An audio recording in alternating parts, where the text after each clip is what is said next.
Hey there, welcome to the Steelers Show. I am Chris. Got Paul and Joe with me. I'm depressed, guys. Are you guys depressed a little bit too about that dumb game last week? Well, I'm doing better than they are. Yeah, Oh, you think we care more than the team does. I mean, it's a decent observation. I'm not questioning you. I don't know if I'm depressed. I'm not thrilled, Right. but I mean, that last play was spectacular. Yes. what do you mean? It was genius. I don't know why we didn't try that earlier. Well, I mean, let's start out here, and this is common sense. I will say, as a kid, like I remember the Bernie Kosar days where the Browns were better than the Steelers. When the Steelers, even when the Steelers were expected to lose the Browns during that time, I I got mad because I go to school the next day and all my goober friends were like, "Oh, the Browns are running the Steelers again," and I'm trying to justify to them how Mark Malone's a better quarterback than Bernie Kosar and saying ridiculously dumb things that were definitely not true. And then the past 20 plus years, it's been great because when the Browns have won, but it's been like once every 10 years or so. And even last year, when the Steelers weren't a great team, we're like, hey, at least they were 2-0 against the Browns. Well, because the Browns decided for some reason that they were going to give Nick Chubb just rest his legs on those days. Right. And obviously, when the Browns beat the Steelers in the playoffs, that was depressing as all get out. But, Paul, you pretty much hit on it. The Browns ran Nick Chubb, and the Steelers have a great defense. The Steelers are a different type of defense without TJ Watt. They're last. The game was closer. I mean, it was 6 points on the last play of the game. The Steelers ran one of those, hey, let's lateral the ball 50 times. Hopefully it works out well. Unfortunately, the ball ended up in the Browns' hands in the end zone. It was interesting. I think the spread in some circles was 6.5 points on the Browns. So that last touchdown technically didn't mean anything, but meant a lot to bettors who, if they picked the Steelers, they'd lost the bet in the last play of the game, which made life interesting. So I think from that, we can probably speculate that Denzel Ward's like a point shaver, right? And he scored that touchdown. Well, maybe you could say it was the Steelers that kept, pitching the ball back to the end zone, but I don't know. So I mean, it didn't stun me that the Browns beat the Steelers. It still bums me out. Would you guys agree? I mean, is that the team you don't want them to lose to? Is there ever teams that takes you off more that they lose to than the Browns? I mean, I think I'm at a point where I don't have the vitriol hatred of the Browns because they've been so bad. Right. That losing to them, it's kind of inevitable that the tide shifts. I don't like getting beat by Jacoby Brissett, that's for sure. But it's still better than being beat by Brady, I think, at the end of the day. Yeah. Joe, what do you think? What's the team you hate to see the Steelers lose to the most? Yeah, it's tough. I mean, Paul talks about Brady, but that's now the Bucks. There's still a feeling that I hate the Patriots. That feeling's still there. I can't make it go away yet. I don't know. I don't like seeing them lose to the Browns, but yeah, I don't know. There's also the level to which, like, even a blind squirrel gets a nut once in a while. So, like, okay. I don't know. I feel like even both of the losses that they have so far this season, I don't look at either of the games really and say, oh, we got beat by X, Y, or Z. I look at both of the games thinking we didn't play our game. Right. We just didn't do it. And so if they'd have executed any of the game plan, those games were all reachable. And that's what's frustrating about it. Like, We didn't get blown out by the Browns. Didn't happen. Like the last second play, what it is, whatever. But the score does not reflect the way that the game went. So I guess getting just absolutely demolished by somebody would feel a lot worse right now than games that those are coming up. Felt like those could be coming up. But even the loss to the Browns, there was a chance that it was still winnable at a reasonable point in the game. So I don't know. I gotta be honest, for me, and I still live in Ohio, the Bengals and Browns bother me most because I live there and there tends to be more Bengals and Browns fans in Ohio than other places. I could see some people out there yelling, going, "What the heck? The Ravens, that bugs us." I don't see many Ravens fans around Ohio. So part of why a loss bugs me is when you hear it from your friends that, are those fans saying, "Ha ha, we beat you." And I don't know many Ravens fans at all. So, are there Cleveland fans that came away from that game happy with what they had done? Well, okay. Good question, and let me bring that into our next topic because I'm looking at that game, and it was interesting. I love the Arthur Moat show. Fun. Those guys have fun, and I mostly agree with them. But I watched that show today, the show after the Steelers lost to the Browns, and they were making the argument they're anti Matt Canada and they're anti Mitch Trubisky, like some of us are here, and they both said, those guys didn't play or coach that bad. They weren't saying those guys were fantastic. They did great. Because if you look at that first half, the Steelers actually started to play half-decent offense. I mean, they ran the ball pretty well. They connected on some passes. I think the caveat to that is they played the Browns defense. And look, the Browns defense fell apart against the Jets, and they lost to the Jets. I mean, Joe Flacco went crazy. Joe Flacco, the old Joe Flacco. And that wasn't even that great when he was a younger guy. And I'm kind of wondering, saying, okay, they scored 14 points in the first half, but a lot of teams are scoring at least 14 points in the first half against the Browns. It's not that big of an accomplishment, And I think of it, too, in the second half, the offense fell apart. And, yeah, it wasn't just Trubisky or Canada. There was a lot of drop passes. It seemed like everybody wasn't playing that well.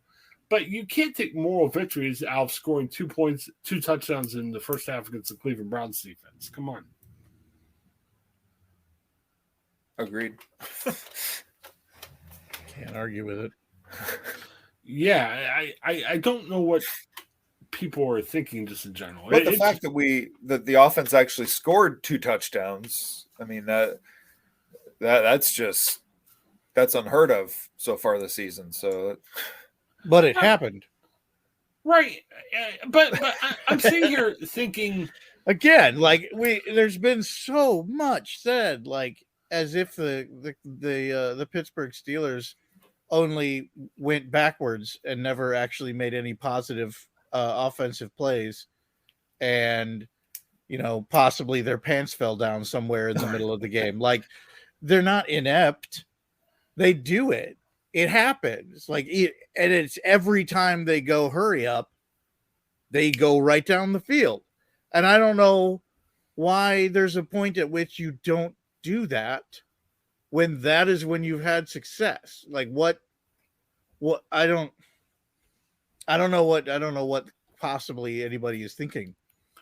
Well, to say, hey, here's something that hasn't worked for multiple quarters. Let's try that again. Well, and the other issue I have, too, is I really think it was a multi-pronged problem with the offense. I don't think it was solely a Matt Canada thing. I don't think it was solely a Mitch Trubisky thing. But if you're buying into that premise I just gave, it's a sign that you just don't have that good of an offense. And, we could argue all day, is it Trubisky's problem? Is it, Matt Canada's problem? Is it the fact the receivers can't catch a darn pass? But if you combine all that together, That's even more depressing than if it was just a Trubisky problem or a Canada problem, because you're just saying, hey, you're just not that good right now, you know? And, you know, you can change your quarterback, which I'm still not against the idea. But, It's you know, not going to happen. you know, what Joe said last week, what's that going to do? I mean, not saying anything against Kenny Pickett, but, you know, the guys are going to catch better if Kenny Pickett's in. The offensive line has been playing better. I don't think it's as much of a mess as it was. But what's that going to change things with Kenny Pickett? It's not like the offensive line is going to get 100 times better. The only thing I would say is I think Kenny Pickett is more mobile, and I think there's a better possibility of getting a couple extra first downs and keeping the offense on the field a little bit longer. So that's the one spot where I'm like, yeah, it could help. I think there's too many mice in the nest to just pick out one thing. But either way, I think Tomlin is just stubbornly set that Kenny Pickett will not play this year, and I don't expect to see it happen. Well, let me throw the concern that I have really is that this is the bad offense that we watched Matt Canada coach last year with Ben Roethlisberger, and the times that we won games was when Ben Roethlisberger would go off script. Trubisky has already publicly said he is not in a position to be set free to go off script. Right. What in the world does everybody think Kenny Pickett is made out of that Matt Canada is going to let him go out there and do what he can do? He's not letting Trubisky do it. He wouldn't let Ben Roethlisberger do it. I don't know what anybody is thinking. It's not going to be any better with Kenny as long as Canada is calling the shots. There's nothing that's going to be any different, and we're going to wreck this poor kid's psychology to go out there, and he's going to get crushed. Whereas Trubisky has at least a little bit of veteran in him to know, and he's even coming out and saying it, this could be better, but it's not. And more than half of the offensive players are out there saying we need a different coach than Canada. Let me throw another iron in the mix. And you guys are going to laugh at me if you looked at my agenda. I thought Mitch Trubisky played better against the Browns. I'll say it. I think so too. I wonder about Mitch Trubisky overall, and we all go for this at times in our work and everything else. I've been like this recently. Sometimes you get so afraid to make a mistake that you kind of lose a little bit of your poise and everything. I thought Trubisky looked really bad with that in the loss to the Patriots. I thought he got a little bit of it back against the Browns. I thought the first half was really encouraging. I think the second half, when you started to have 3 and outs, that was tough. And I think the Steelers' defense is gas because the offense can't stay on the field. I mean, very rarely have they had sustained drives. And, you know, you're seeing a tired Cam Hayward without TJ Watt. You know, offenses are on a short week. Right. So, I mean, keep on the field a little bit. You know, I guess that's kind of my thought. So, I don't think Mitch Trubisky necessarily is a bad quarterback. I'm just wondering if he's lost a little bit of that poise and everything. I mean, but let's backtrack on that. I mean, he had a Pro Bowl season with the Bears, and we could go through a list of bad quarterbacks that were Pro Bowlers at one time. Mm-hmm. He's not a great. I mean, the Chicago Bears, who haven't had a really good quarterback in our lifetime, said he's not our future. I mean, we're not looking at a. I mean, he's almost talking like, you know, I'm a future Hall of Famer, if not for this offensive coordinator. He's a mediocre quarterback, and he's playing a little below mediocrity. And when he hits mediocrity, it's like, oh, wow, look, it's great. So that's kind of where I'm at. It's like he's not horrible. That's now the bar that we've set for Trubisky. I mean, Well, Yeah, here's the other thing that bothers me about the situation. I think, and we'll ask next when we think Kenny Pickett could start. I mean, it's very unlikely to be against the Jets. But the thing I kind of wonder a little bit is, I don't know. I think Mitch is too afraid to make a mistake, which is good. You don't want your quarterback committing 500 turnovers in a game, but it's bad because if the other team scores more than 17, 20 points, you're done. Here's what I'm starting to think. I think for whatever reason, they feel that Kenny Pickett's going to be best maintained if he plays either late this year or early next year. Do I agree? No, but that's how it is. You know what I mean? We can't bring Mike Tomlin to show yell him about this. So that's what I think is going on. You guys don't like Mason Rudolph. I get that. But if we don't think, if Kenny Pickett's too afraid to make bad decisions. You're saying Mitch is too afraid to make bad decisions. Oh, yeah, Mitch. I'm sorry. Maybe Kenny and Pickett is too. Who knows? But I guess what I'm saying is, do you think Mason Rudolph has more poise? I'm sorry. no, but The only response that I have to the way that you phrase that question is, but Mason Rudolph is not afraid to make mistakes. He'll be out there making them all day long, making all the mistakes you want. if Tomlin swallows his pride and says Mitch isn't doing it for us, Mason Rudolph will start the next game. Yeah, but I think for whatever reason, I don't think the Steelers have anything against Kenny Pickett. I think it's more of a question of, I don't know if Tomlin wants to start him too early. Now, Tomlin wasn't the coach when Big Ben was in his rookie year, but remember, Big Ben started his second game after an injury, and the rest of history is written. It sounds like Mike Tomlin, either based on something he's seen with Kenny Pickett, or maybe just saying, I don't want to rush the quarterback. He doesn't want to start a rookie quarterback right now. So I guess my thought is, how much better is Mitch Trubisky than Mason Rudolph? We've made a lot of fun about Mason Rudolph in the show. I don't disagree, but if we're not happy with Mitch Trubisky, why not start Mason Rudolph if you don't want to start Kenny It's Pickett essentially now? the same man. I think, But only one of them has been hit in the head with his own helmet. I think Mason Rudolph, and I'm not saying, holy cow, Mason Rudolph is going to win out or anything. I think Mason could throw it down the field. I think Mason could also throw it across the middle. I don't know why the Steelers aren't throwing it across the middle at all. They throw it There down the has to be a field. reason.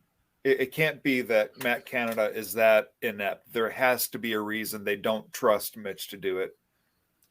And you think about it, they've got a good tight end that some people were projecting to have Pro Bowl numbers this year. They're not throwing it to him. And I'll be honest with you, too. What a catch Pickens had last week. That was fantastic. Was that the best thrown pass? Sometimes when you make great catches, it wasn't the best thrown pass. Sorry. I don't know. I'm very torn. And when I'm making this argument, I'm not saying, man, starting Kenny Well, Pickens. it's also, I mean, yeah. The physics of throwing a pass and it not being a good pass and not at all factoring in a receiver's inability to put themselves in the position where they can catch the ball. Right. Like, these things all go together.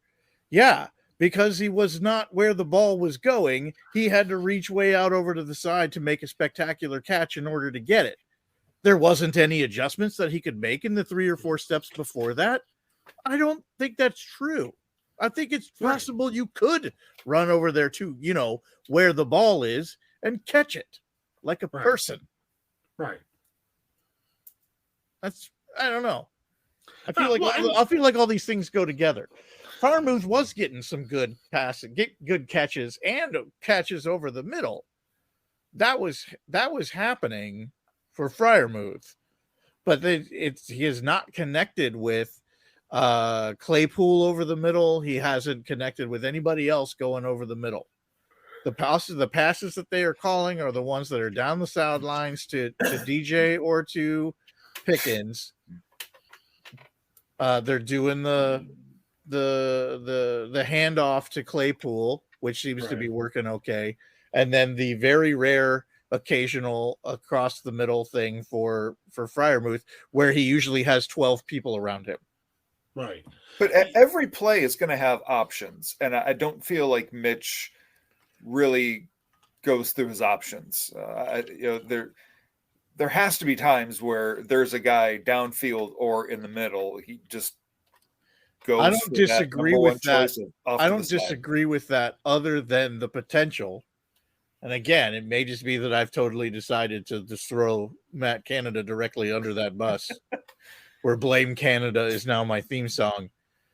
But,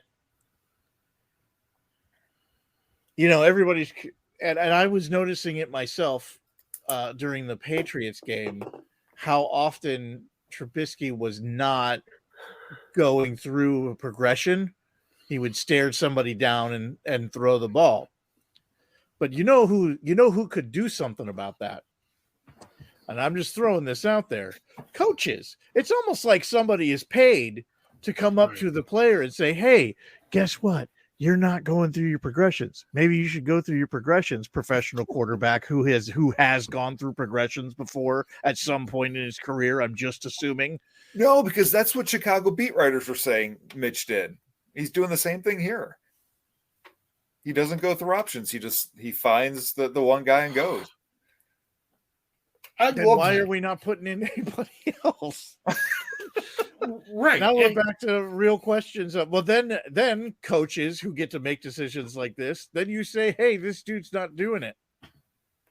Well, and here's the other thing I'm struggling with right now, too.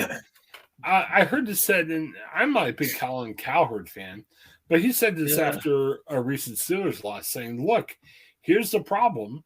They're too loyal to people on the team. And we've always – that's one of the reasons why I really like the Steelers. They've had 3 head coaches since 1969. You had a starting quarterback who was your starter for 18 years. I mean, the Steelers don't change much, and that's why they've had a ton of winning records, and everything's great. But you get to the point – you bring in Mitch Trubisky – I think he'd be fine as a backup quarterback in the Steelers. I'm not too worried about him. But when you're not scoring, there's no thought of changing. The offense, a lot of people are questioning it. No thought of changing the offensive coordinator. Nope. And that just kind of bugs me. I mean, are we too loyal right now? I don't know. And the problem is... What's the alternative? Every play that they go 3 and out, you fire 5 people. That's the alternative. And that has not worked for the Cleveland Browns. So we don't want to be them. We need to do things differently from them rather than fire everybody after 3 games. It's interesting. They talk about overreaction. And to back up my own wanting to fire back Canada, that's been going on for a long time. And we're just refusing to see that this is not working. Well, yeah, and here's the other thing I see, too. You look at the first game. Everyone said, oh, you don't want to overreact too much to the first game. Well, look at the Jets. Jets scored 9 points in the first game against their Ravens. And you're like, man, Jets aren't going to do anything this year. Offensively, they're rough. Actually, I thought 9 points against the Ravens was probably as good as it was going to get for them. well, the Dolphins scored, 42 the next game against the Ravens. But what I'm saying is the following game. Yeah, but they're not the Jets. The Jets scored 31 against the Browns. And again, but they're the Browns. Right. Okay, they're the Browns. I agree with you. But then the Browns look good. They held the Steelers to 17 points. I mean, and I think, after 3 games, it becomes a pattern. Here's the problem, which is though. Frustrating. There's no reason to lose to the Jets. So let's say Steelers beat the Jets. Tomlin's going to come out and do his press conference. See, everything's fine. People panic for no reason when it's the Jets, but we'll win and see everything's working out just hunky-dory until we hit this barrage of Buffalo and Tampa Bay. And that's going to get brutal. Yeah. I mean this Jets brutal. Game, and someone told me every game's supposed to win the NFL. It is. But yeah, you play Buffalo and Tampa Bay. You're going to be lucky to win 1 game. So if you lose this week, you could be 1-5. Are there any games that are potentially must lose? Like it would just be better for us if we just lost. no game is must lose. But what I'm saying is, I'm having a hard time trying to figure out how Pittsburgh beats Buffalo. I know the Steelers beat Buffalo last year. Yeah, I was just gonna say, hey, you remember there was a time where you just had a hard time figuring out how they would beat here's where Buffalo, Tomlin's and a then they genius. did, and they beat Buffalo by scoring more points than them. Tomlin's been talking about the Jets like they're Super Bowl contenders. So he does that every week. If the Steelers win, it's like, see, we're. But if I told you they were a tough team, and it's like he's a master with that. I'm worried about his sanity this year. I think that's what I'm really trying to get at. You feel like he's really gone around the bend. Something's gone askew. Well, I'll be honest, he's the same guy. He's been loyal, and for a lot of times, it plays dividends. I mean, hey, having been as your quarterback for 18 years, it's loyal for the most part. It works great. Speaking of loyalty, isn't Jordan Berry back?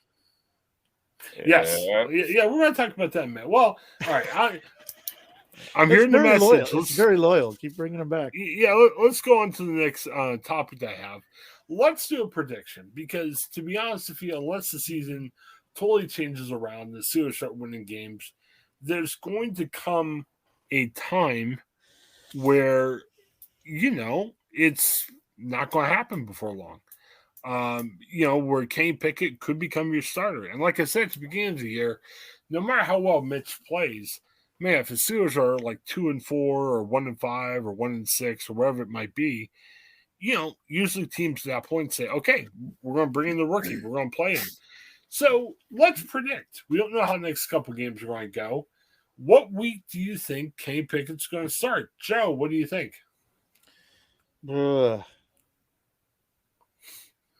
Yikes, because I think there's so much hinges what happens in the next couple of weeks. I don't see it happening for probably the earliest it would happen would probably be 3 or 4 weeks from now. But I think it's probably later than that. Paul's hoping for the Jets game, I'm sure. But when do you think realistically he'll start? Realistically, I don't think it's going to happen this season. Wow. I think Tomlin is that dead set on his philosophy. Now, Rudolph could very well be starting at some point, but I don't think. You think that it is a better chance that Rudolph will start before Pickett does? Do I think he should? No, but I think no. That's not what I asked. Yeah. You think it's a better chance?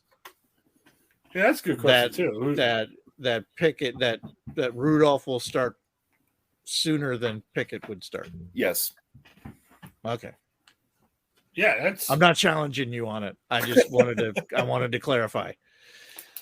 I would say the next best shot that Pickett has for starting, I mean, unless Tomlin pulls off his stunner and doesn't tell us and is going to start Pickett against the Jets.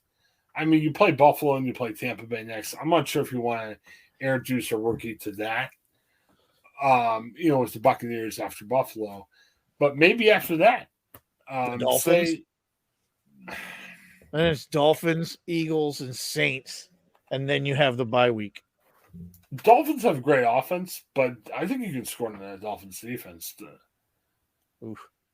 I mean, they look pretty. The defense looked pretty good against the Bills in that win, but they made Lamar Jackson look like Unitas the other day. So I don't know.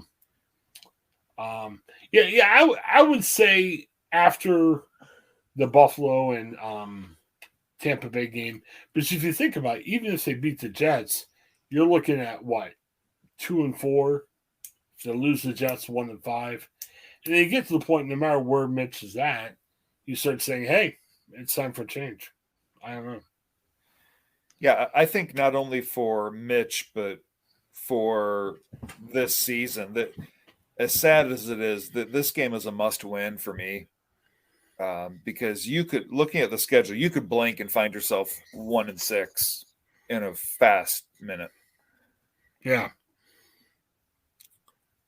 All right. Looking at our predictions, you both already had picked them to lose to both the Bills and the Bucks. Yeah. Now, if you think about, okay, when's the season could change, hey, you get a healthy TJ Watt back. I think your defense is going to look a lot better. You're still going to have to score some points, but I think you got the potential of winning some more low scoring games with a healthy TJ Watt. But you're going to have to, because, I mean, Minka's going to have to repeat his Cincinnati performance. The defense is going to have to play that level every week to compensate for the offense's inabilities. Yeah, and Minka got a concussion. I mean, Yep. There's some question about if he's even going to play this week. So, and again, as I shared in our private chat, that Mark Malone's horrible 1985 season, he had a better start than Mitch is having so far. Just again, putting that out there, just to put it in the old think tank. You'll see how far that goes. And that was back in the dead ball era of quarterbacks too, where people were throwing it 50 times a game. Oh boy, now I'm really depressed. Aren't you glad that you had this conversation with Paul this week? Yes. I'm going to back out of this chat. This is depressing the heck out of me. Let me put the next. Well, we'll talk about them separately. One thing that hasn't changed from last year is why are the Steelers still dropping the ball? I mean, they were dropping the ball last year. That was driving me nuts. That was driving me nuts in this last game. If knowing that the play calling was going to be what it was going to be, and Trubisky's play was going to be what it was going to be. Like, I didn't have delusions of grandeur that suddenly we were going to turn around and be like this amazing offense. The fact that when the ball came to an open receiver and it hit him in the hands, that they were dropping. It was like, we don't have that. We don't have that ability. We can't recover from these things. It's much like finally getting a first down, maybe two, and then we get a 5-yard offensive penalty for something stupid, and then we're dead. Like, we don't have the recoverability from these things. These teams who get into 3rd and 28 and there's still a reasonable chance that they're going to get a first down. That is not the Pittsburgh Steelers right now. And so any of these drops where it would have been a good gain, it would have been a first down, just getting back into the huddle after that, you just feel the defeat. Yeah, this is a league where even bad offenses have put up 30 points plus a game. The Steelers have barely put up 20 a game. And let's be honest, this team very easily could and probably should be 0-3. I mean, they beat the Bengals. Looks great on paper, but the Bengals had to miss an extra point and 3 field goals from a guy that generally makes every field goal he kicks for the game to have been won by the Steelers. I mean, yeah, Steelers that was not really won by the Steelers so much as right. It was forfeited by the Bengals. But the Steelers have been on the receiving end of that from the Bengals several times. We're a healthy long snapper away from 0-3. So. Oh, yeah. Easily. And, we were within 6 in the final minute of beating the Browns. We weren't that far off from beating the Pats. Did you really? We're not been crushed. We haven't been crushed yet. The last 6 minutes of the Browns game, did you really, like, if Ben's on the field? No, I didn't. We got a shot. I didn't no point did I say, but there was time on the clock and things were there. It was physically possible to win that game as the clock was rolling down. It was still physically possible. At that point in the game, I'm like, we're about to see a whole stretch of 3 and outs. Yeah. And that's what we saw. until we tried all the desperation play, which always works out. Well, and let's be honest, they came close against the Browns and Patriots, but we said this before the season started. I mean, I thought the high for this team could have been second round of the AFC playoffs. Well, if the Steelers wouldn't get that far, they had to beat the Patriots. They had to beat the Browns. I mean, those are games you had to have won. And now you have 2 of those winnable games that you could have won have gone down as losses. Just makes your road that much tougher, And again, if the offense gets a little bit better and a healthy TJ Watt comes, this team can make a run. But, man, you're going to look at the end of the season. Those Browns and Patriots losses are – they could really be killers. But I will point this out. At this point in the season, in our predictions, I've predicted 1 and 2. That was what I predicted, that there would be 2 losses and 1 win. I was right. Chris, you predicted that they'd be 3 and 0 right now. Oh yeah. I was way off on my prediction. Paul predicted 2 and 1. I predicted 1 and 2. Well, yeah, I had the wrong win. But then you have delusions of grandeur later in the seasons. But they did. But they did beat the Bengals, and if things get right, and things start going better, it really isn't going to matter how pathetic they looked in their win against the Bengals. They will have a win over the Bengals. Right. That will still be true. And to duplicate that, we need our defense to play like superheroes and our opponent to play like Laurel and Hardy, like the Bengals did. Hey, that was entertaining, though. All right, I love watching Laurel and Hardy play football. Well, let's look at it like this. They have thrown the ball to Pat Fryermuth. They have thrown the ball to Pickens. I'm not saying never threw it to him. Mm-hmm. But, man, you got to think, too, this Steelers offense. Now, I've been frustrated by Deontay Johnson. I've been frustrated by Chase Claypool. But, when Paul and I first started the show, we're thinking, man, the Steelers receivers are the strength of your team. I wish they would have a more targets of some of these young guys. Yep. It's like Pickens. You don't have to throw it to Pickens 100 times a game. But, Pickens was this darling. Pickens was like, hey, this could be your best receiver. Throw him the ball. And right now, the only catch you can remember him making is one that looked virtually impossible. And again, Joe, sorry for bringing this up. I'm not, trying to downplay him. But the network we used to be on, there were guys on that network that were really high. Oh, man, Pratt Fryermuth, he's going to be an all-pro. No questions asked. He's great. They're not even throwing the ball from enough to be all-pro right now. Oh, yeah. And that all comes from play calling and getting the ball to somebody. Like that. Those things aren't going well right now. Neither play calling nor actually delivering the ball where it needs to be. That's both really horrible at the moment. And I see what you say. Everybody that we know and like about the Steelers screams loyalty. And I'm not ready to fire somebody as soon as they have a loss. But at the same time, I mean, this is a trend. I mean, this isn't like, they flop one game. Don't worry, they'll be great next game. This is a trend. I mean, it's frustrating to say the least. If you're waiting for more negativity, Paul's got go some. on and on. If you need some, Paul's got some. Yeah, and then I do want to point out though that in all of this negative time, and as much as we have maligned the offensive line, and while I wouldn't say necessarily they're great, what we haven't watched is the Steelers quarterbacks getting smeared. Yeah, we have had times where the runs actually work. There has been pockets for a passer, even when Trubisky still bounces to the outside. There was a pocket that he left in order to be on the outside to throw the ball. Okay.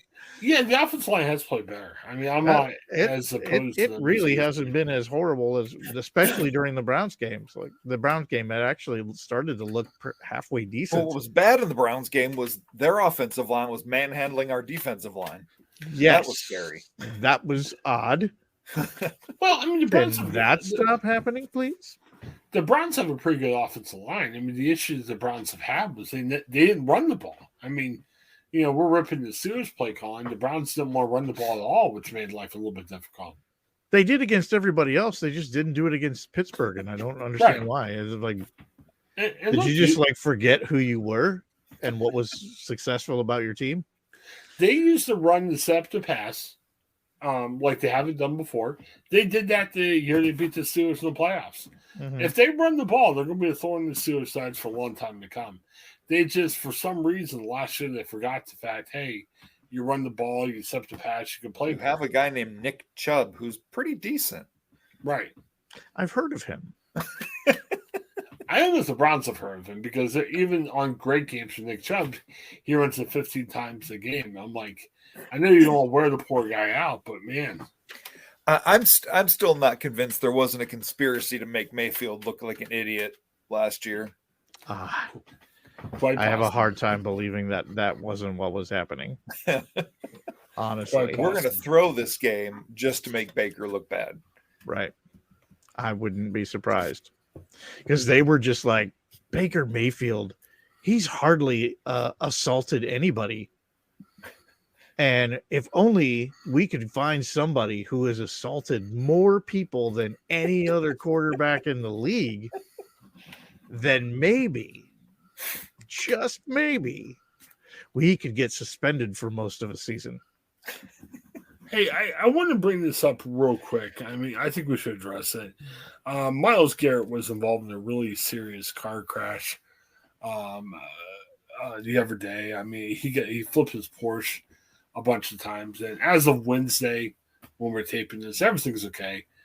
We wish Myles the best of luck. I know we're not Myles Garrett fans. I don't wish him luck on the football field, but it could have been worse. So I'm glad to hear at least he's okay. Yeah, from what I understand, both he and the passenger who was in the vehicle with him are both stable, and that there's actually still a chance that Myles Garrett could actually play on Sunday. That's crazy. Yeah. Especially if you've seen the car. Have you seen the? Oh my gosh! The fact that he was okay after that is really, really lucky. Myles Garrett is the Jim Cantore of the NFL. If you know who Jim Cantore is, he's an NBC weatherman, and he is all over Twitter today because he's out in the 155-mile-per-hour hurricane. Sure, and he's pretty much been blown all over town. And that's what he does. He sticks with it. Yep. And I'm sure Myles Garrett, if he had a chance of playing Sunday, he would play because he's a dedicated football player, blah, blah, blah, everything else. But it's like, dude, you almost lost your life in a car wreck. Take a game off, just. Speaking of weathermen or weather people in Florida, Good Morning America sent 50-pound Ginger Z down there. Someone needs to check on her. She could be like halfway to Europe by now. Yeah. You just tie a really solid string to her, and she can just kite right up into the thing, and you can get some good footage there. You ever seen that footage of oh gosh, what's his name from NBC? Oh man, what? Today Show. Yeah, that guy. Al Roker, right? Yeah. He went somewhere? Wasn't he in New Orleans or something? And like, there's the footage of him, like they pan back, and there's literally somebody on the ground, like holding his feet down so that he doesn't fly away. And just like all huddled around him, and the shot's supposed to be tighter on him, but they just pan back, and there's like a grip just holding on to him. That's great. Well, I'll tell you, I'm all for very interesting storm shots, blah, blah, blah, and all that other stuff. But then on the other hand, just show me the storm. Just show me all the rain coming down. That's how you show it, man. Guy. This is what it's like to be in the storm. You know, he is unhinged. That dude is not right. Every fall, I have to go to a pastor conference. And, of course, this time of year is when you get the hurricanes. And so inevitably in the evenings when you turn on the TV and the news, they're covering some hurricane. And years ago, this guy and I roomed together. We turn on the news, and of course, I forget what hurricane it was at the time. The reporter is on the roof of their hotel covering the storm, and they're hunkered down behind this big cement planter that was up there. And they asked, "Are you safe where you are?" "Oh yeah, I've got this big planter here protecting me." They were talking more about the storm. They said, "So what's probably the biggest thing you've seen get thrown by the storm?" And they said, "Just a little bit ago, a planter just like this one got thrown off the roof." So you're not safe at all. You're not safe at all. You are tethered to the thing that just got thrown off the roof. Very tough. Most of the time, those guys are like they're in some place where they're like 3 steps away from where they would be in the wind. So they step out there just long enough to get the shot, and then like immediately go back out of the storm. That's usually what they're doing. But Yeah. Well, and Steelers, you could change this. The worse they get, we're going to be doing more of this talk during the Steelers podcast. Where Right? We're going to be getting Yeah. ridiculous during the Steelers podcast. That's Chris, what's just reel that happening. line back in real quick. Oh, man. Yeah, I mean, there's times when we first started doing this, Steelers had what was a 4 or 5 game losing streak, and it got a little silly at the end. So hey, you can control the Steelers. Come on, get a win. Yeah, this is up to you. Yes, I'm sure after. Or I'm going to start talking about the Waffle House Index of hurricanes. Don't make which us is do it, which is Steelers. very Don't real. make us do it. It's a very real thing. Yeah, I'm writing about that tomorrow too. So Oh, yeah. I'll have to ask you. That's a real about that thing. later. Mhm. All right. Cam Hayward. I feel bad for the poor guy. Cam could still play. Cam could still ball, but without TJ Watt, Patriots or Browns both kind of took him out of the game a little bit. Double teamed and everything. But you know what that meant? Highsmith is on his way to like breaking the sack record. And You're going to break TJ's sack record the year after it because everybody is blocking Cam on the other side of the field. Meanwhile, Highsmith's just having a field day. right. And props to Alex Highsmith. We were wondering about if he was going to make it or not. And I'm just happy to hear that he made it. Yeah, he's crushing it over there. Right. But, I mean, we need Browns still scored 29 points, even though Highsmith had a really great game. So, interesting update on the Amazing Race. And again, this is your fault, Steelers, for We're losing the Browns. updating Like the you did. Amazing Race. Rex Ryan is trying to ring a bell right, and he's on his 9th attempt. He's not ringing the bell right. So, How many ways are there to ring a bell? At least 9. I don't know. I will tell you a funny story. I don't know if you saw this. Rex Ryan got himself in trouble near the end of his tenure for the Jets. They were just doing like a feature on him, and it came out that he likes women's feet. And he was quick to say, hey, my wife has very pretty feet because he's married and all that other stuff. And he didn't really get in trouble for it. People just kind of made fun of him for saying that. And it became tough, for him for a while. Well, on ESPN, he's currently an ESPN announcer. I was watching one of the Sunday morning preview shows last year, and they were talking about some guy's foot injury.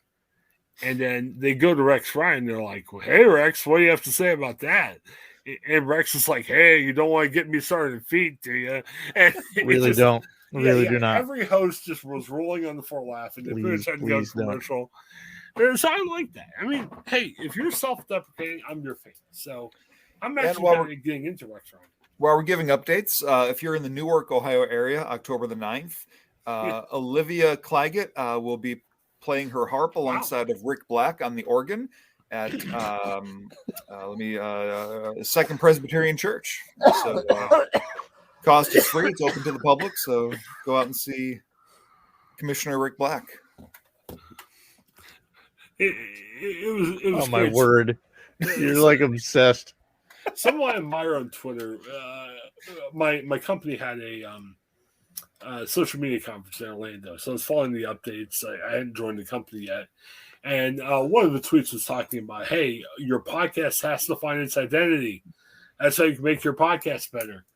And I think we've answered that question. We brought up in 2 minutes Amazing Rates live updates, as well as Rick Black's live updates. What podcast in the world has ever done that before? None. Yes. We are the most successful podcast that has mentioned both of those things Right. Definitely. in a 2-minute window. Without a doubt. On the Steelers podcast, nonetheless, too. So we found our identity by talking about that stuff on Pittsburgh Steelers. Usually the information spills the other way. We have so much stuff to talk about the Steelers that it shows up on the other side of our podcast. And here we are. People listen to the show to get up to the minute updates on Rick Black. Yes. Now, where else would they turn to get up to the date? I will say, minute updates on Rick Black's. And I think I'm comings playing and goings. I think I'm playing the DVR version of the Amazing Race. It's not even live updates. The Amazing Race. It's probably a half-hour old updates. So sorry, all you Amazing Race fans. Any fans of Rex Ryan? This isn't even posted yet. Right. That's true. So why would you Get count? posted until later? So Yeah. Brings So us why would back you? to Rick Black? Yeah. So why would you count live updates for a show when you know it's not even live? I don't know. it's not even a live show. I don't know. Well, there is good news coming out of all of this. I mean, is? Presley Harvin's injured. We don't like the fact he's injured. Did you just say that this was some good news here? Presley Harvin is injured. Thank That is God. the sentence that God you just was said. Makes the season all worth it. Well, none of us in our right minds want to see Presley Harvin injured. But if No. Presley Harvin's injured, that means we're bringing back the Aussie, Jordan Berry. Okay, we're asking what's going to take. That was to the turn- party that you just heard about how excited we are that he's Right. back. Now, we've talked about this. What's going to turn the Steelers around? I mean, and we're afraid. The because we're kicking like, of Jordan Berry. Yes, That is Jordan what Berry. we've been waiting for. Because we're doing a lot of punting this year. Yeah. I really think we need like about 3 or 4 punters to follow punts. We should really stock up on punters Yes. because they're throwing their hip out every time because Yeah. it's kicking so many times. Oh, it's terrible. Yeah. The amount of times the Steelers have had to punt is getting very frustrating. So, very tough. So, I don't know. Any thoughts of Jordan Berry coming back? Any predictions of what Jordan Berry is going to do? He will He's punt, gonna kick the ball multiple times. and not all that well all the time. Yeah. Remember that game? Yeah, we're doing a Jordan Berry memories right now. Remember that classic game where Jordan Berry, there was a miscommunication on a fake punt. I believe it was against Arizona, and he got clobbered. Lost about 10 yards. It was amazing. The classic Jordan Berry punts that they go 40 yards and then they bounce back 35 yards. You're like, oh, dude. Oh no, Paul, you're not speaking on script. You can't be making fun of these guys. All right, let's close the show with this. Let's give our picks for the game and what's going to happen. I mean, the Steelers are hosting the Jets at home. The Jets aren't that good. Browns game will win. That's the only win they have in the season. Jets didn't look good in the other 2 games. What's your pick for the game, and what happens if the Steelers lose? Paul, what's your thought? I'm going to funnel Joe's positivity and say the Steelers win an insanely ugly 17-14 game. Okay. If they lose, Pittsburgh Dad is going to be hilarious to watch. Oh, yeah. But Tomlin still won't make any changes. Yes. Paul, Joe, what do you think? No, Paul, do it again. Yeah, do it again, Joe. I'm going to funnel Joe's positivity. Yes. You have it all scripted? Oh, my gosh. That means that all the random things that you said, you thought about ahead of time. Yeah, imagine that. I can't think of the score. I do think that the Steelers are going to win. And I think it's not going to be by a field goal this time. I think we're not looking at something where it's last second clutch. I think they're going to win, and I think it'll be reasonable. But it's the Jets. So, Right. Like Paul was pointing out before, Tom was going to go out and see it. They told you they're tough competitors, and we're doing well. So our offense is doing okay. And it's like, no, no, they're the Jets. But I don't think it's not going to be an outrageous score. So I'm still thinking it's, maybe 21-10, 21-12, something like that. I don't know. I say 13-10 Steelers. I mean, 13-10, you think it's still going to be a field goal? Yeah. I don't think either team's going to score that many points. So, but hey, I'm kind of banking on some point. kind of defensive touchdown. Okay. Very, very good. But I feel like they'll do something early and hang on. It's not going to be last second comeback. It's going to be, doing something like a Minka pick six or something early that they'll hang on to for the game. Okay. Gotta give you an update because it's what we're all clinging Oh, you to. got to. The Rex Ryan Amazing Race. Did he get the update. bell? He got the bell. Oh, the 10th try. He is marching up. We have to stay with this for a second. It looks like we're getting close. They are currently in last place. They're trying to get to the host of the Amazing Race. Because if you're in last place when it's over, you're out of the contest. Oh. So it's a lot like his football coaching career. Yes, definitely. Okay. They're going for the streets. I'm assuming it's Switzerland, Joe, based on what you told me. We got. They're going against a young couple. I'm not sure who the young couple is, but they're trying to figure it out. So they were not also famous. No, I think we're close to the end of the show. So let's hang out here for a second. Oh yes, we are.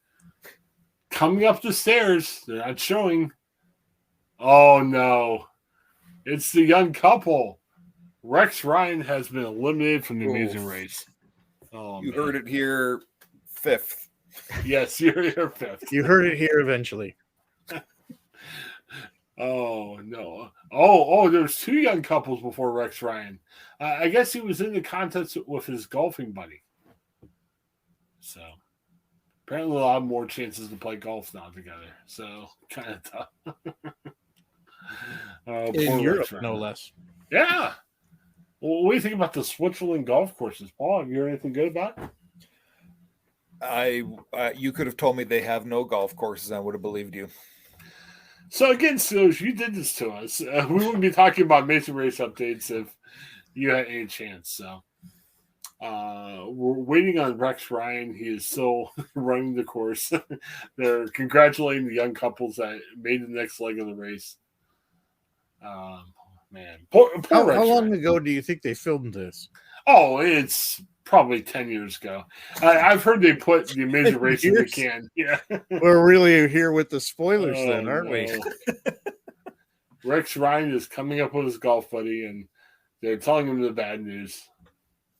Oh, Rex is not happy. Is he gonna have a meltdown? Oh, please, let it be epic meltdown.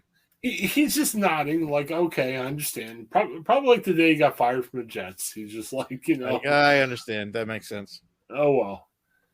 It sounds like he's saying, I love to hear it was fun. Now I got to go back to my cushy ESPN, broadcast job and make even more money. So that's great. Oh, well. All right. Well, hey, lots of stuff coming up. We are going...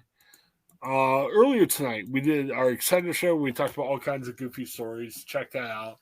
We're going to try, I believe so, to record a Faith segment. A couple of us are going to hang out and talk about that. Lots of good content from Craig this week. Craig talked about some movies, so check those shows out. And check our sponsors, YouTube TV, 85 channels. Good deals are available there. You can watch probably about 15 college football games at a time. So if you're into college football, go for it. And also, Cash App, great way of trading money back and forth, buying stuff, selling things. If you enter in your account, put your direct deposit number in there, attach account to there, you get $5 from Cash App to start doing that. Again, it's coming from Cash App, not Joe Frost's piggy bank. I'm not paying you anything. Right. I mean, geez, Joe has to pay his kids an allowance. He can't pay you $5. Jeez. So it's coming from Cash App. Wouldn't you rather have Cash App money than Joe's money? It'll be good. Yes, so. The answer is yes. All right. Well, for Joe and Paul, this is Chris. Thanks as always for checking out the Pittsburgh Steelers show. Again, you can stop the Steelers, beat the Jets, and we'll talk more Steelers next week. If not, maybe we'll do a second Exeter show and post on the Steelers Network. Who knows? Have a great night, everybody. Hi, I'm Jennifer Mooney. Welcome to what is our new Hope Interrupted podcast based on the work from our book, Hope Interrupted, that I co-authored with my good friend Byron McCauley. Hey, Jennifer, I'm looking forward to this podcast as much as I was looking forward to writing this book with you. We hope to interview some high-impact folks as well as have a little fun. We're going to cover stories of hope. To learn more about our podcast and our book, please visit www.hopeinterrupted.com.